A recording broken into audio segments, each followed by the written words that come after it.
स्पष्ट करना चाहता हूं कि जम्मू और कश्मीर भारत का अंग है, अभिन्न अंग है।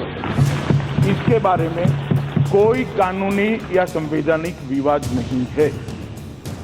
इसकी स्पष्टता अध्यक्ष महोदय, भारत के संविधान और जम्मू कश्मीर का जो संविधान बना था उस वक्त, ये दोनों संविधान में बहुत क्लैरिटी के साथ की है। जम्मू कश्मीर ने भी इसको स्वीकार किया है कि वो भारत का अभिन्न अंग है। माननीय सदस्य, इसलिए एग्रेसिव हूं कि जम्मू एंड कश्मीर के पीएको को आप भारत का हिस्सा नहीं मानते हो क्या? एग्रेसिव ना हो, जान दे देंगे इसके लिए। क्या बात कर रहे हो आप? एग्रेसिव होने की क्या बात कर रहे हो? जान दे देंगे इसके लिए।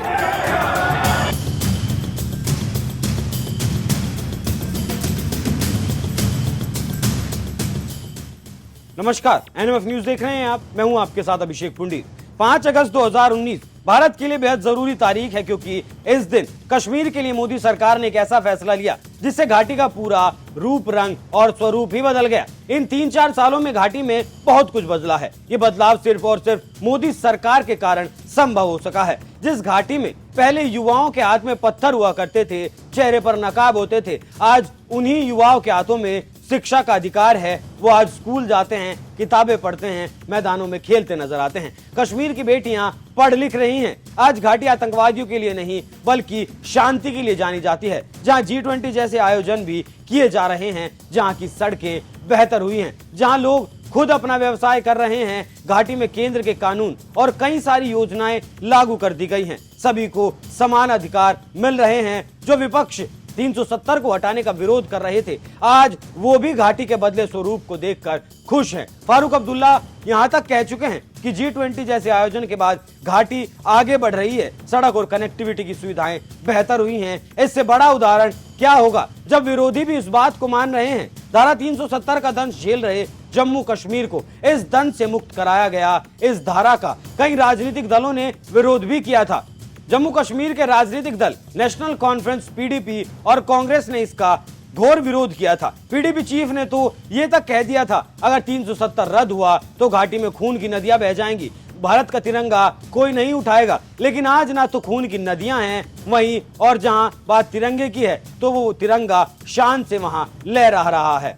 370 हटने के बाद वहां का माहौल लगातार अच्छा होता दिख रहा है। लोग आपस में मिलजुल कर रह रहे हैं। प्यार मोहब्बत बढ़ता हुआ दिख रहा है। एक दूसरे के सुख दुख में जम्मू कश्मीर के लोग अब सहभागी बनते हुए देखे जा सकते हैं। इसके अलावा अल्पसंख्यक शिया समुदाय को भी आतंकियों के हमलों का अब खतरा नहीं रहा। इसी का नतीजा है कि इस बार श्रीनगर में एक बार फिर मुहर्रम पर शिया समुदाय ने जुलूस निकाला है। ये बताता है कि घाटी में अब खुशियां फैलने लगी हैं। ध्यान देने वाली बात यह भी है कि जम्मू कश्मीर में अब तक मुहर्रम पर शिया समुदाय के जुलूसों पर प्रतिबंध था, लेकिन 30 साल बाद पहली बार श्रीनगर में शिया समुदाय ने मुहर्रम पर जुलूस निकाला। इस जुलूस को निकालने के लिए सुबह 6 बजे से 8 बजे तक के लिए इजाजत दी गई थी। इस दौरान शिया समुदाय के लोगों ने हजरत हुसैन की याद में ये जुलूस निकालकर अपना मुहर्रम मनाया है। काले कपड़े पहनकर शिया समुदाय के मुहर्रम जुलूस में कई वर्गों के लोग भी शामिल हुए और उन्होंने भी हजरत हुसैन की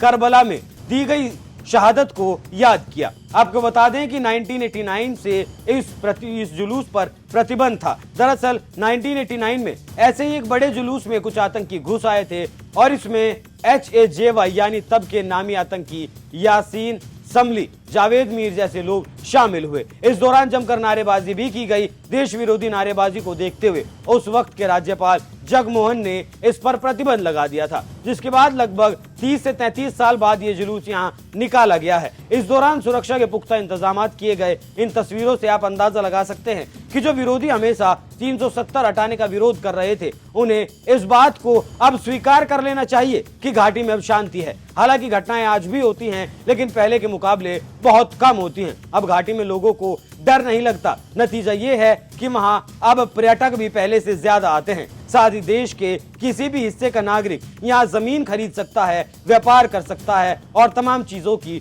सुविधाएं दी गई हैं, जिससे घाटी का स्वरूप बदला जा सकेगा। घाटी में व्यापार बढ़ेगा तो घाटी में विकास भी बढ़ेगा। अनुसूचित जाति और जनजाति के लोगों को आरक्षण का लाभ भी अब मिलने लगा है। जो दंश कश्मीर के लोग झेल रहे थे, उनसे अब घाटी के लोगों को आजादी मिल रही है। जाते जाते आपको पीएम मोदी के उस भाषण के साथ छोड़ देते हैं जिसमें उन्होंने धारा 370 को लेकर विपक्ष को करारा जवाब दिया था। आप इस खबर पर क्या राय रखते हैं? अपनी राय हमें कमेंट कर जरूर बताएं। नमस्कार। मैं जरा इनको पूछना चाहता हूं, अगर संविधान इतना महत्वपूर्ण है जो हम मानते हैं, अगर आप मानते होते तो जम्मू कश्मीर में हिंदुस्तान का संविधान लागू करने में आपको किसने रोका?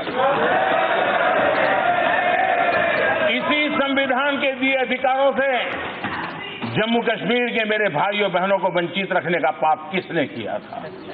और शशि जी, आप तो जम्मू कश्मीर के दामाद रहे हैं। अरे उन बेटियों की चिंता करते,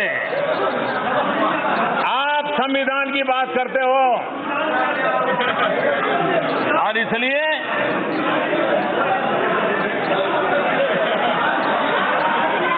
माननीय अध्यक्ष जी,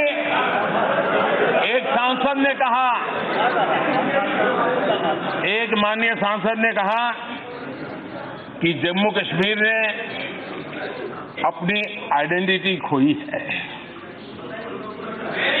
किसी ने कहा, किसी की नजर में तो जम्मू कश्मीर मतलब जमीन ही था।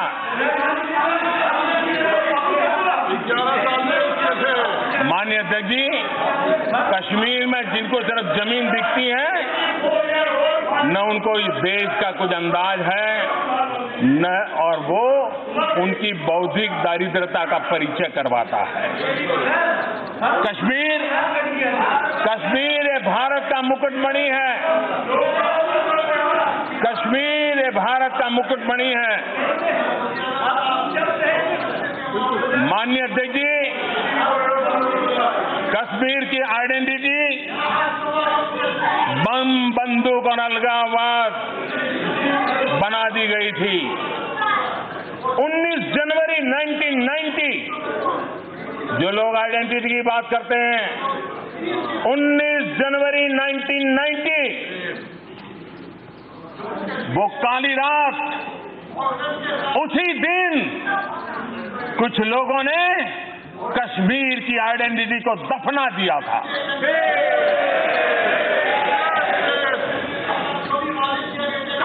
कश्मीर की आइडेंटिटी सूफी परंपरा है।